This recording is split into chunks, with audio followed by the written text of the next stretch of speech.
बिस्मिल्लाहिर्रहमानिर्रहीम। अस्सलाम वालेकुम। कैसे हैं आप सब लोग? आज हम टिंडों की रेसिपी बनाने जा रहे हैं, जिसके लिए मैंने 1 केजी टिंडे ले लिए हैं, 3 टमाटर लिए हैं, 5 जवे लहसुन के, 1 मुट्ठी हमने धनिया का लेना है और 3 हरी मिर्चें। साथ में मसालों में इसमें जाएगा लाल मिर्चें, नमक, हल्दी और सूखा धनिया। तो मसालों की क्वांटिटी मैं आपको साथ साथ जब डालूंगी तब बता दूंगी। और ऑयल हमने इसमें लिया है 1/2 कप से 2 चम्मच कम। तो चलें रेसिपी स्टार्ट करते हैं। सबसे पहले मैं टिंडे काट लूँगी और फिर रेसिपी स्टार्ट करते हैं। ये इस तरह से मैंने इसको काट के तो इसके बीज मैं इस तरह से रिमूव कर दूंगी। बीज आपने नहीं साथ पकाने, इसके साथ ये मज़े के नहीं लगते।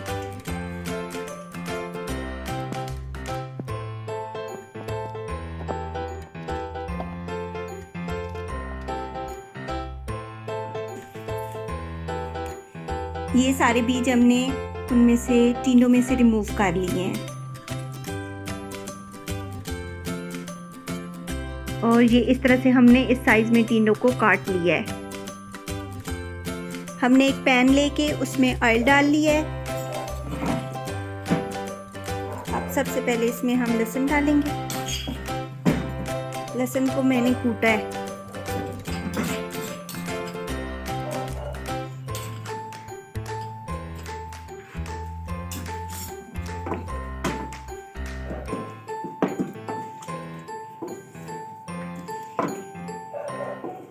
फ्लेम हमारी मीडियम स्लो है।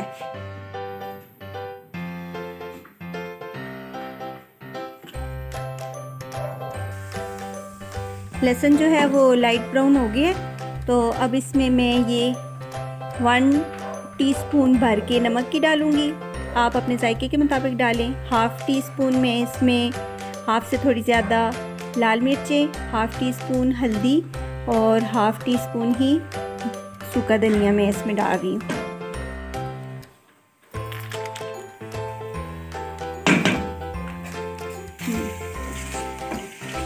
इसको आप 5 सेकेंड इसको आप रेड होने दें और फिर आप साथ ही इसके टमाटर डाल दें।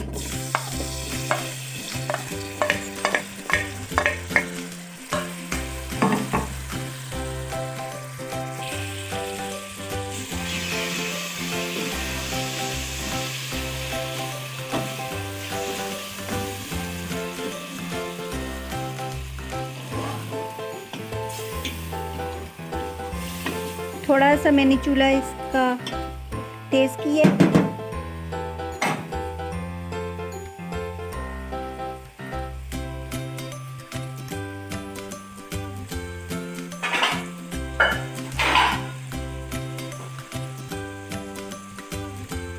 अभी मैं इसे 2 मिनट के लिए ढक दूंगी।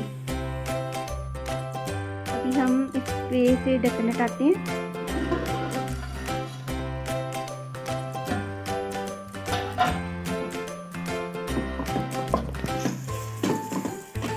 टिंडों में टमाटर ज़्यादा अगर डालें ना तो वो मज़े के लगते हैं। तो ये थोड़े बहुत सॉफ्ट हो गए हैं। खैर ये पूरी तरह ना भी गले ना तो ये बाद में टिंडों के साथ गल जाएंगे। तो ये थोड़े बहुत सॉफ्ट हो गए हैं। अभी मैं इसी के साथ ही टिंडे शामिल करती हूँ।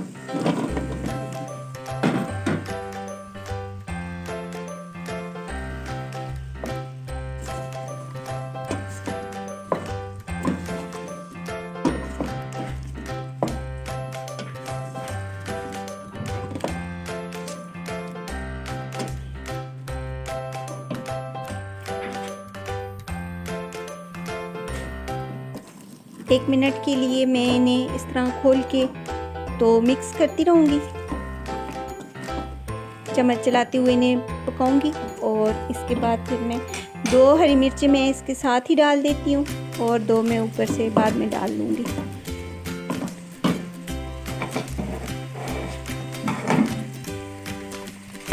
थोड़ा सा धनिया भी साथ ही डालती हूँ, बाकी हम बाद में ऊपर से गार्निश कर लेंगे। ये सब्ज़ी जो है मैदे के लिए बहुत ही ज़बरदस्त चीज़ है। मैदे की गर्मी वगैरह हुई हो कुछ भी, तो आप इसको सिर्फ नमक और काली मिर्चों के साथ भी स्टीम में बना के तो यूज़ करें, आपके मैदे की गर्मी वगैरह दूर हो जाएगी। जब हम बहुत चिकनाई वाली चीज़ें खाते हैं, चिकन वगैरह रोस्ट और इस तरह बाहर के खाने खाते हैं, तो हमारा मैदा थोड़ा इफ़ेक्ट हुआ हो, उसके बाद बीच में आप वीक में 1-2 बार ये बना के खा लें, आपका सारा मैदा सेटल हो जाता है वापस।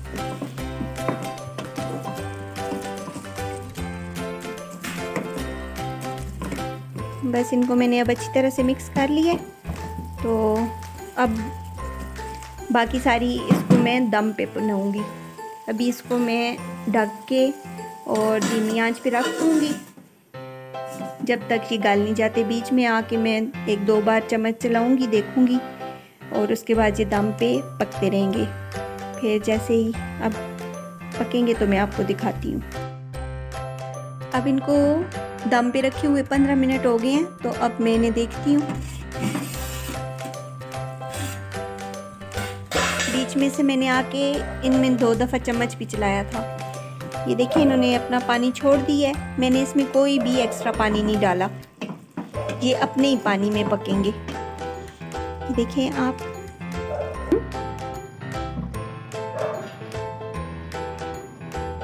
ये देखें इनमें अपना काफ़ी पानी है, ये इसी पानी में गलेंगे। तो अभी मैं इन्हें दोबारा से ढक के तो गलने तक बनाऊंगी। ये 10 मिनट हमारे और हो गए हैं, अब हम इसको चेक करते हैं। ये अपने ही पानी में गल के इस वक्त बिल्कुल तैयार है। ये 10 मिनट मैंने दम पे और रखे थे, और लेकिन ये है कि मैं साथ साथ आके बीच में चम्मच चलाती रही थी। साथ ही हम दूसरी तरफ रोटियां बना रहे हैं।